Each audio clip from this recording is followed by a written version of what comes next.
Bueno, y siguen las repercusiones de la visita que 3 legisladores estadounidenses hicieron hace unos días a La Habana. El grupo que llegó a Cuba fue presidido por el representante demócrata Jim McGovern, quien ha expresado en pasadas ocasiones su desacuerdo con el embargo a la isla. Vamos a hablar sobre este tema con nuestro compañero Jorge Dávila. Miguel, Jorge, ¿qué tal? Un gusto tenerte por aquí, por estos lados. Igualmente estar con vosotros aquí.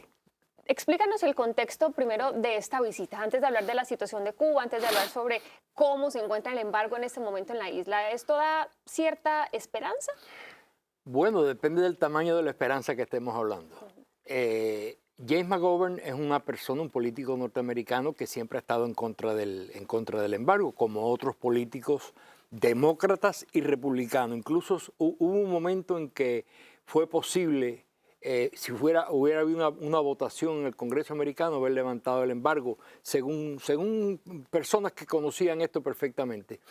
Y en este momento no sé cuál es el balance, pero el embargo norteamericano, por ejemplo, está condenado en Naciones Unidas por 190 países, solamente lo apoyan 2 países, que son Estados Unidos e Israel, y se abstienen 2 o 3. O sea, que el embargo es una medida norteamericana, una medida que es condenada en Naciones Unidas, pero eso es privativo de Estados Unidos, de con quién comercia o no. Y con Cuba, que es un adversario o un enemigo o un país difícil desde hace 60 años, o digamos 60 no, pero 59 sí, cuando se intervinieron las empresas norteamericanas en Cuba, presenta una posibilidad para el gobierno norteamericano, pero Cuba se resiste por nacionalismo y por lo que llaman continuidad, que es seguir las ideas de Fidel Castro, pero bueno, esto es un análisis completo. Un análisis más profundo. Sí. Jorge, vamos a ver primero la reacción que tuvo Miguel Díaz-Canel, Jorge, porque por supuesto esto llama muchísimo la atención y al parecer para él también es algo atípico. Vamos a ver qué dijo el presidente de Cuba. Y para resolver un problema puede sonar a chiste, pero no es realmente un chiste, lo que a veces da risa, como muchas cosas que hacemos. El problema es que tenemos 3 leyes. Tenemos una ley de soberanía alimentaria y no hay alimentos. Vamos a aprobar mañana o pasado, mañana, una ley, o se supone, o pasado mañana, se supone que aprobemos una ley de fomento ganadero y no hay ganado.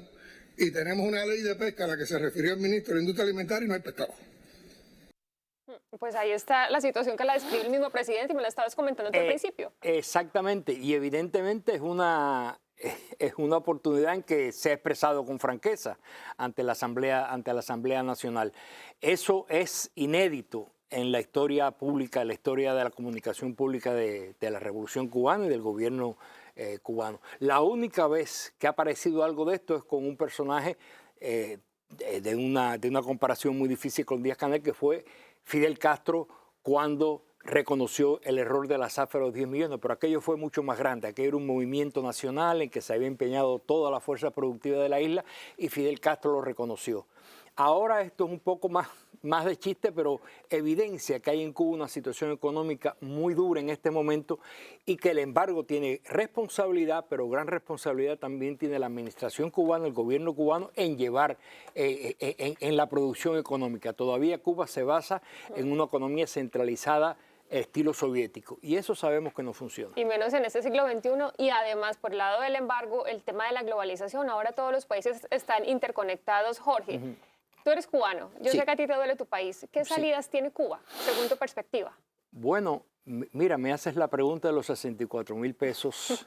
¿Qué salida tiene Cuba? Bueno, hay personas que dicen que Cuba va a continuar, que Cuba está peor que Haití. Cuba no está peor que Haití porque tiene un nivel cultural en cuanto a la alimentación. Posiblemente en Haití haya personas que sufran más que en Cuba, pero en Haití ves una distribución de acuerdo con